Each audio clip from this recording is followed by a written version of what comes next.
जुर्माने के साथ कई साल तक जेल में कटेगी जिंदगी। अपराधी पाए जाने पर संपत्ति भी होगी कुर्क। केंद्र के फैसले के बाद एक्टिव हुई परीक्षा एजेंसी। इन दिनों खबरों में पेपर लीक का मुद्दा ऐसा है जिस पर राजनीति तो जमकर हुई, लेकिन रोकथाम के लिए कोई ठोस कदम नहीं उठाया जा रहा था। हालांकि बढ़ते खबरों पर संज्ञान लेते हुए केंद्र सरकार ने अब फैसले पर मुहर लगा दी है, जिसके बाद ऐसा करने वाले अपराधियों पर पकड़ बनाया जा सकेगा। आने वाले समय में पेपर लीक की घटनाओं को रोकने के लिए बड़ा कदम उठाया जा रहा है, जो देश में आयोजित होने वाले एग्जाम और उसे कंडक्ट कराने वाली संस्था पर लागू होगी। कुछ ही दिनों में नीट और नेट के पेपर लीक को लेकर उठ रहे मुद्दे को देखा जाए तो लाखों बच्चे के भविष्य से आमतौर पर खिलवाड़ किया गया है। कभी पेपर लीक और कभी इन्हीं कारणों की वजह से एग्जाम रद्द और बच्चों की मेहनत बेकार।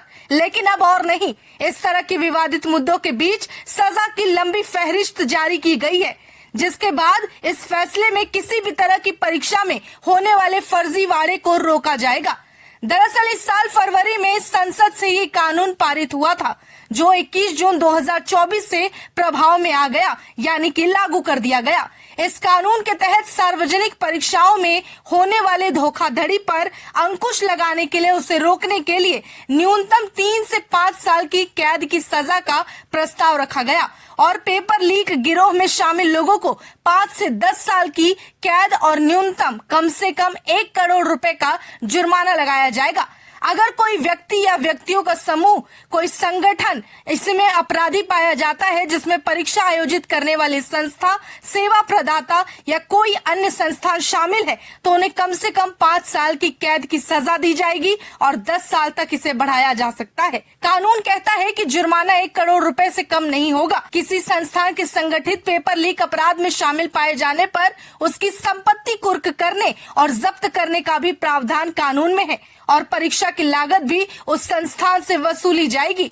हालांकि ये कानून परीक्षा में उपस्थित होने वाले उम्मीदवारों को दंडात्मक प्रावधानों से बचाता है।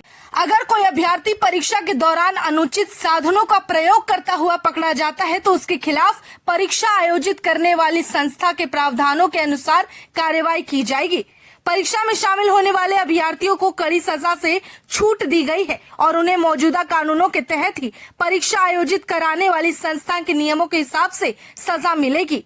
अनफेयर मीन्स में पेपर लीक के अलावा परीक्षा के दौरान सवालों के जवाब को लेकर अभ्यर्थी की मदद करना, कंप्यूटर नेटवर्क के साथ गड़बड़ी करना, किसी अभ्यर्थी के बदले परीक्षा में पहुंचना, फर्जी दस्तावेज बनाना, फर्जी परीक्षा आयोजित करना और मेरिट लिस्ट के साथ छेड़छाड़ को भी रखा गया। ये गैर जमानती होगा। डीएसपी या एसपी रैंक के अधिकारी इस पूरे मामले की जाँच किया करेंगे।